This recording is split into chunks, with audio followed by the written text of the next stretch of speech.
Coach AP. Coach Bess. And we've got a special guest today, ladies and gentlemen. We've got Nathan Kelly, former Yarmouth Mariner, former Fredericton Red Wing, former University of Windsor. And we've got some topics today, ladies and gentlemen. We're starting with win songs. Then we're going to pivot right into evaluations. Then we're going to talk about Nathan Kelly's Yarmouth or Y-Town run. And finishing off, are you a wimp?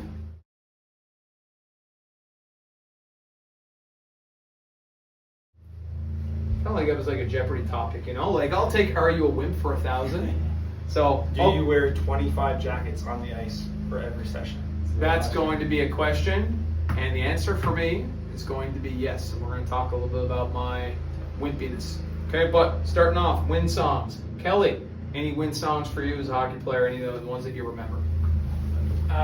We're going to talk about the Yarmouth trip that we had there in the Metal Fab Cup when we won. Our win song, believe it or not, was Yellow Brick Road by Elton John. Oh, that's a good choice. Yeah, I like that. Yeah. More of a low key though, like a little more low key. It was good. All the guys would be singing, and I don't know. It was just one that always like stuck with me, and I was. You guys were so good that year too. It's like, okay, just another win. Yeah. You know, like, and just another Yellow Brick Road. Yeah, and like I didn't know the song before when I first went there, and we kept winning. And I like with the yellow jerseys though too. Oh, All the yellow beers perfect. going right to the Perfect. end, right to the end of MedFab. There you go. What's your favorite Elton John song? I like Rocket Man. Yeah, that's I'm me too. Rocket Man. It's Yeah, classic. Benny and the Jets too. What does he say? Rocket Man burning down the what? What does he say there? That's a good question. But It's I a like the song. mystery. I like the song. I sing 90% of song lyrics wrong, so I'm not really the person to ask here. You know what? I'm going with Daniel. I'm going off the beaten path. And since I went off the beaten path with just about all of my picks recently, Yeah. and Team Kitchen, 0-3-1 to start the season exhibition play. It's a pat on the back right there. Barry Horowitz. Hey, we're Hey. going for longevity here. They're a young team. They're a young team. Playoffs, when things come around the playoffs, they're going to be there. Team Kitchen, pick it up. Team Yo, keep her going. Just saying. What are you guys, 3-0-1? Yeah. Just no 2. No, because it's a regulation and overtime wins are different. So 2 regulation, 1 OT, and a tie. It's pretty good. Get the math out on that. Get the Yeah. math out on That's that. a big I mean, math guy. it's too Big early in the math morning guy. for a math guy. Win song, AP. What are you Win doing? song. What do you got for win song, Buzz? I actually really like September, Earth, Wind, and Fire. It's just like, it's just nice, it's smooth, it's easy. Honestly though, probably for one of the most fun years I played, we had Ain't No Mountain High Enough. Just an electric song to sing, yeah, right? Titans from right. Yeah. So anyway, it just gets everybody in a good mood. Usually someone breaks out of the move. Like, it's a good song, good choice. You know what you need to have in that song is you need to have someone on your team that can do a little spin. Ain't no mountain high, ain't no valley low, ain't no river wide enough, baby. And then you get that someone to spin around. Just leave me, call me, I'll be there in a hurry. You don't have to worry. And then you get someone that rotates there. Yeah. You know what? The last year playing, we actually had another song, Party for Two. Two guys did the duet to it, and I started dying laughing every time. Yeah, I can see that being funny, but nah, that doesn't really cut for me. That's like having Kid Rock and Sheryl Crow pitcher as your win song. Like, I mean, I don't know.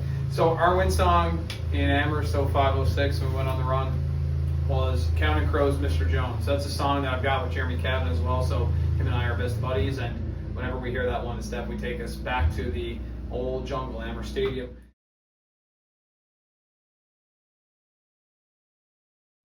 Evaluations.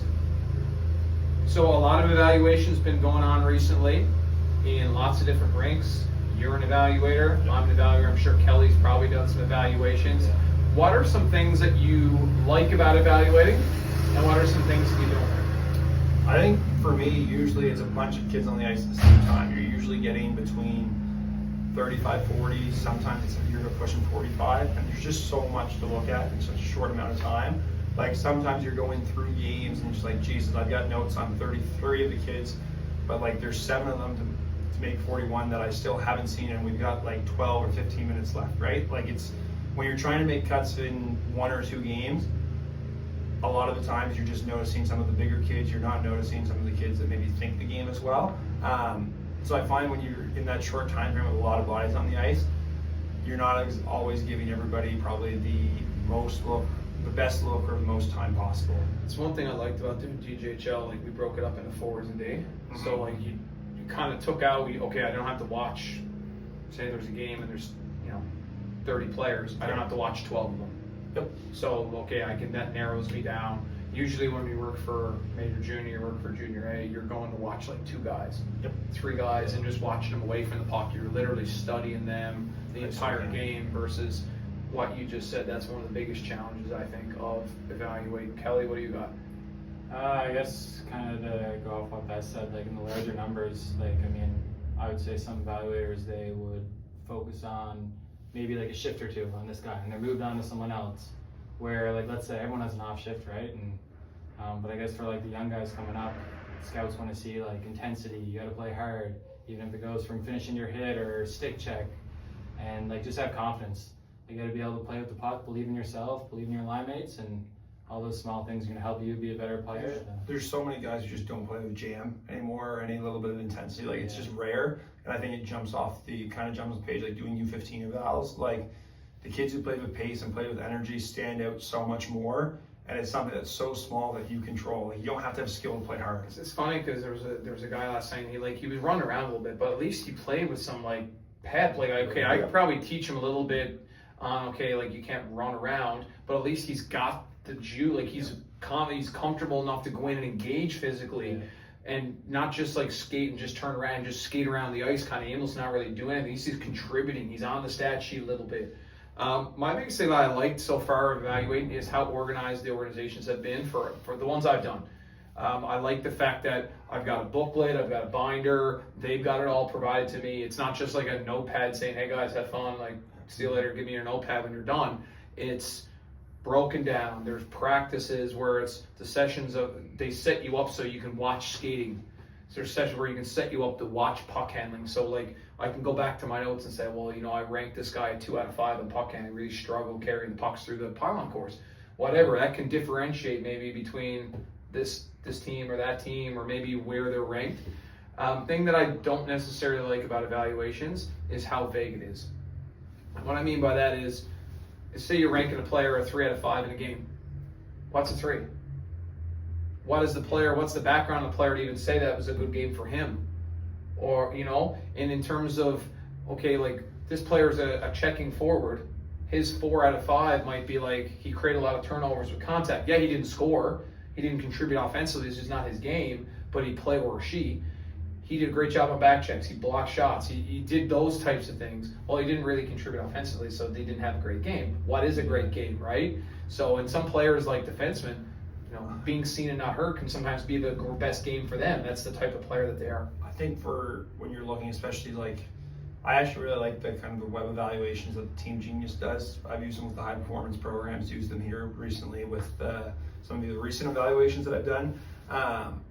For me, when you're basing those numbers, it's all going to be about where they are in the age group, right? Like a 5 is like you are the best player in the age group and probably like Atlantic Canada standards, okay? If you're a 4, you're probably a good player here, okay? You're above like you're more than above average. 3 is like maybe you're an average player. But that's you. Yeah. Explain that, and that's what we want as a group. Yes. So when we're going in before we evaluate, this is what a 5 is. This is the criteria. A 4 is this. Yeah, that's a 3 is this. A 2 is define it for me, so that way, like some people don't like giving 1s. No. Well, I don't. But to me, how many kids are actually a 1? How many kids are not at all in that age group that don't belong? Well, I usually put a 1 sometimes when you're doing, say, like U11A or U13A, because they're just like, okay, they're really weak at that. Yeah. They don't that kind of cuts them from the process. So like if they're really weak in skating, well, 1 kind of, okay, they need to move up, we have to cut them or whatever. Then that sometimes they give a 1 just for that reason, right? If they're 2s, then yeah, they're probably like they're competent, they're just okay at it, but they're below the group. Then 3 is they're just at the level. 4 is they can push the pace a bit, maybe it's inconsistent. And 5 would be like they're dominating, their speed is electric, right? But I think 5 is 2. It's when you're doing these, it's like that's rare. Like there's not kids, you're not gonna have 5 or 6 5s on the ice. You might not have 1. No, I'd rather get a 4+. Like Yeah. I kind of do it. Like I usually make like a 4+. Like I really like them, but it's not perfect. But. Yep. All right, Kelly, got any more evaluations before we talk about your Yarmouth experience? No, I think evaluation's pretty good with me. I'm ready to, bring back up the memories. You're ready to go down. Oh, he's Oh, ready for memory lane, yeah, ladies yeah. and gentlemen. And we are sponsored by B Alphas. They've got a new location coming up in Mount Pearl. It's across from Wendy's and Tim Hortons there on Old Placentia Road, so right by the glacier. So, I'll be stopping. yeah, well, after your game or you're doing something to the glacier, minor hockey, it's literally a stone's throw away. Pop over, grab a smoothie. I had a coffee crisp one last night. It was awesome. Really like their shakes there. I asked them how many they make a day, and they're like, between 50 and 60 a day. That's a lot. That's a lot of milk. Like, that's a lot of ice cream. A lot going on. Okay, Kelly, Yarmouth, you guys went on a historic run, 12 wins in a row, a playoff all-time record in the Maritime League. I don't think it's ever been done. I don't think anyone's ever swept the putt.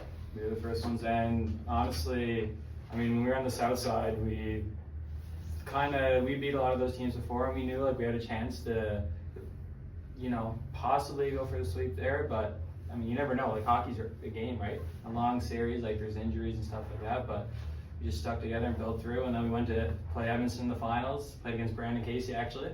Had to show him up. Oh yeah, he couldn't make a 5-foot pass out here in the summer. Yeah, but Evanston, they were the favorites to win. Heavy, they had some good guys. Their whole top six were guys who played in the queue or played high level, but it just at the end of the day, we came together as a group, and no one could shake us. And they got a nice barn up there, don't they? It's beautiful. And I can't believe Oh my none of us God. picked that as the #1 rink in New Brunswick. I can't believe it. It's sure. probably because we hadn't been there. I had never been there. Oh, it's so new, so clean. I'm partial to the Uniplex. Love the Uniplex. I know, Best loves the Uniplex, right? Oh, And speaking of Grand Falls, they're 4-0 in the MHL right now. Just got a couple big names back too that they probably weren't supposed to get back, so it's good. And reverse Barry Horowitz for AP's pick. Amherst, 0-4. Honestly, if basically That's both picks. if I pick you to win, you write yourself off. That's like a curse. It's like the Madden cover curse. If you end up on the Madden the cover of the NFL game Madden, you get injured. If I pick you to win, you're going to finish last. How about the Chaleur Lightning right now too? They have I think they're 2 3-1. grand too. Yeah. They're 2,000 people in the stands for the home that's opener. not bad. Don't mind that at all. Get back to Whitetown. What made that team different from any of the ones that you played on before? I guess I'll go back to the group of guys. Even just from being at the rink together every day, every weekend we spent time together. We'd play our game, we'd go hang out either Boston Pizza or I think they had a Dolan's there. So it was just one big group and it was a family. I played on a good few other junior teams and nothing was the same. We all had each other's back. We had some newfies too. I think that also helped us. We had a good shout out to the newfies, but we just had a solid group, and everyone just gelled together and wanted to help each other get better, and that's why we were so good. That's a lot of time spent on the bus playing in Yarmouth too. Oh, you guys in Evanston must have the worst travel schedule. Yeah, I think when we went up to Evanston, we took the ferry on the way up, but on the way back, we had 9-10 hour bus ride, and it's long. It's a far cry from Fredericton when you were there, and then you got traded. You went from a team that was not really competing at that point to going to Yarmouth. Was that a big win for you? Oh, huge win. I knew in my 20 year and we weren't strong, so the coach kind of talked to me and was we had a few options and stuff like that, and then a few of the guys on Yarmouth that I knew before reached out, and I was if you guys trade for me, wicked. And I think I went there and regular season, 26 games, we lost 3. And then playoffs, 12-0. That's pretty fun. And what was the Royal Bank Cup? What was that like? That was... Is it still the Royal Bank Cup? Centennial Cup. I always call it the Royal Bank Cup. Yeah, that was in Portage, Manitoba. That was another amazing experience. Just seeing the teams from other leagues. And I think we underperformed a bit. Would have liked to do a bit better. But, seeing teams like Brooks and stuff like that play, it's that next level, right? You guys played them, I think. Yeah, we played them. They're a very strong team, well-ran team. Who's the best player you played against at Centennial Cup? I'd probably say Fink, Aiden Fink. He was good. Now he's at Penn State. Penn State leading. Pretty good program. He's top. Yeah. Yeah. Oh yeah. Top 10 McKenna. program. Top 10 program virtually every year. So. All right. Well, we're pivoting last but not least here, and the segment on Jeopardy. Alex Trebek, are you a wimp? So. How many layers do you wear on the ice in a September morning? September morning, I'm going shirt, hoodie, and my Vision jacket. That's what I rock with. So the wimp scale on that, I'm gonna have to give probably a 2.5. Like that's like you're not Out of 5? Yeah, like Okay, that's yeah, right somewhere. That's oh, mid. yeah. That's Yeah. pretty mid. So like if, on 5 the being- evaluation scale, you're average right now. That's average. Like that's That's his average, sweater and a one Respectable. jacket. I think that's pretty standard fare. Yeah. Air. That's what are you going with? So I have these pants I wear are like fleece pants, but they're kind of like dry fit on the outside. So like it's just one. They're the best coaching pants you can ever get. Do you gotta get a for custom sure. pair of pants with legs that long? No, they're not. Just regular larges. Got these down in the States last year and have basically worn them religiously on the ice. And then I just go just a dry fit and a jacket. That's it. Nothing to it. That is definitely a 1+ out of 5. Like that's very, very tough. Bold, yeah. That's bold, you know. Hey, I went from a cold drink to something that's not quite as cold here. So Yeah, you went from Bonnie Castle, which is pretty The chilly. Bonnie's Castle is a little chilly. So Yeah, to this is like a a luxury cruise for you. yeah, and it's still even like people say that this is not a warm rink in St. John's, but I find Jack Byrne is pretty nice. I'd say it's up there for St. You John's. think it is? I'd say. I had people tell me It's mid to Mid, like yeah, hot middle warmer. warmer. It's mid to warmer. It's not Mary Brown Center, but it's not St. Bon's. I first skate at Mary Brown Center here tonight. I'll let you know. Listen, you can put your bikini on. I tell you what, it's gonna be I hot should wear down shorts. there. Shorts. You should wear yeah. shorts. You should, honestly. With Like, those is it- getaway sticks, you might get away with it. I also got the skates on still, just so that we can talk about that wimp scale. Not a chance. So my scale of wimp, okay, for me, I go with the undershirt, I go with a hoodie, and 2 jackets. So I think I'm going to be scoring a solid 5 out of 5 on the wimp scale. I'm the biggest wimp out there. There's no question. I'm cold-blooded. I'm the equivalent of an iguana on the ice. Like I'm not meant to be in these. You are I'm Florida not man. when You're I Florida am. man. That's where I'm meant to. That's where I'm meant to be. The writing's on the wall. All right. And coaching on the bench. So- What do you go with? Like how big of a wimp are you? So last year's ACC, I actually went with base layer. So I had like a fleece base layer and then just a suit on the bench in that Moncton 4-pad ring. Smart base layer. So, but I also in my pocket would have warm pads, like so that way when I put my hands in the pockets, like you actually would feel kind of warm. And like actually our head coach would literally put like a warm pad on his chest, like to keep himself warm. And people had no idea how we could stand in those rinks. That's the only way you can do it. So, And you haven't done a ton of bench coaching, have you? No, not a lot. But I haven't done much in a suit.